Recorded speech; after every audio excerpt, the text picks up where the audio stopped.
ওকে, so আমাদের এই প্রশ্নে বলেছে SP2 SP3 ও SP3D এদের মধ্যে মানে জ্যামিতিক, মেইন কথা এদের জ্যামিতিটা কিরকম মানে জিওমেট্রিটা কিরকম। তো বেসিক্যালি SP2 কি ছিল, SP2 হচ্ছে আমাদের ট্রায়াগোনাল এই প্লেনার, মনে আছে আমাদের ট্রায়াগোনাল প্লেনার ছিল, যে এটা কিরকম হতো আমরা BCL3 এক্সাম্পল দিয়ে বলতে পারি।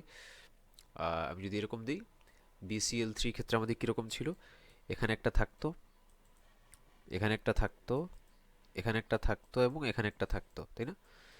BCL3 ক্ষেত্রে তাহলে সেক্ষেত্রে আমাদের এটা এরকম ছিল, মাঝখানেরটা হবে না, মানে এরকম ছিল আর কি মেন কথা।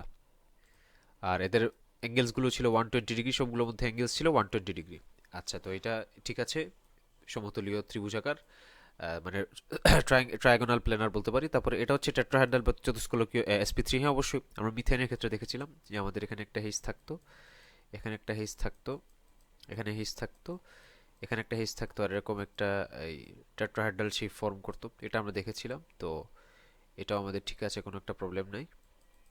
ওকে, সো এটাও কারেক্ট। আর তারপরে বলছে SP3D এই ত্রিকোণাকার দুই পিরামিডাল মানে ট্রায়াগোনাল বাই পিরামিডাল। হ্যাঁ, এটাও ট্রু। কেন ট্রু? কারণ আমাদের যখন পাঁচটা হতো মানে আমার চারের বেশি হলে আমরা এরকম একটা ট্রিক অ্যাপ্লাই করতাম, যে প্রথমে উপরে একটা ডট দিতাম, এখানে একটা ডট দিতাম, তাহলে আমাদের টোটাল ছিল পাঁচটা, দুইটা দিয়ে ফেলছি, আরও বাকি তিনটা, তাহলে ওই তিনটা দিয়ে আমি একটা ট্রায়াঙ্গেল বানাবো, ওই তিনটা দিয়ে আমি একটা ট্রায়াঙ্গেল বানাবো। তারপরে প্রতিটা পয়েন্টের সাথে ওই দুইটা পয়েন্টকে কানেক্ট করে দিব। তো এর সাথে একটা কানেক্ট করলাম, এর সাথে একটা কানেক্ট করলাম, এর সাথে একটা কানেক্ট করলাম, তারপরে এর সাথে একটা কানেক্ট করলাম, তারপরে এটার সাথে এটা কানেক্ট করলাম, এটার সাথে এটা কানেক্ট করলাম, এটার সাথে এটা কানেক্ট করলাম, তো এরকম একটা শেপ বানাতাম।